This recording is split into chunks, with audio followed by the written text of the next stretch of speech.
আসসালামু আলাইকুম।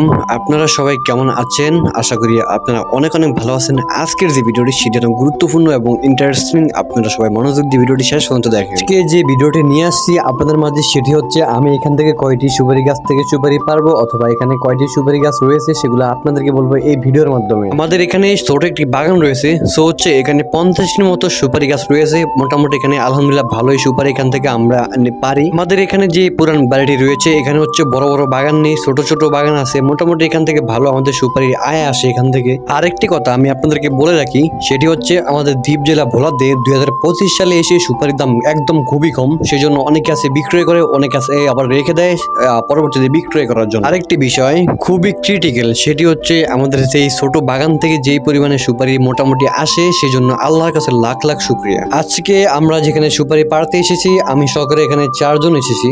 তো হচ্ছে আমরা এখানে যে সুপারিগুলো পাড়তেছি যেগুলো ঝোরানো সুপারি, এগুলা এখান থেকে টোকাইতে হবে। দেখতে দেখতে আমাদের এই যে সুপারিগুলো ছিল এগুলা সবগুলো অলরেডি পাড়া হয়ে গেছে। তো হচ্ছে আমি এগুলো একটা আজে নিয়ে আসছি, এখানে আমাদের একটা ভান্ডতে নিতে আসছে এগুলো। আমাদের শুধু এই ছোট ছোট বাগান নয়, আপনাদেরকে ভিডিওর মধ্যে আমি দেখেছি যে আমাদের আরো 2-3টা বাগান আছে বড় সড়ো করে পড়ছি। যেহেতু আমাদের দ্বীপ জেলা ভোলাতে সুপারির দাম অনেকটা বেড়ে গেছে, তার জন্য আমরা অনেকগুলা বাগান মানিয়েছি। যেহেতু আমাদের সুপারি পাড়া শেষ, এখন আমরা চলে যাবো বাড়ির উদ্দেশ্যে। সো আপনারা সবাই আমার জন্য দোয়া করবেন। দেখা হবে আবার নেক্সট ভিডিওতে। আসসালামু আলাইকুম ওয়া রাহমাতুল্লাহি ওয়া বারাকাতুহু।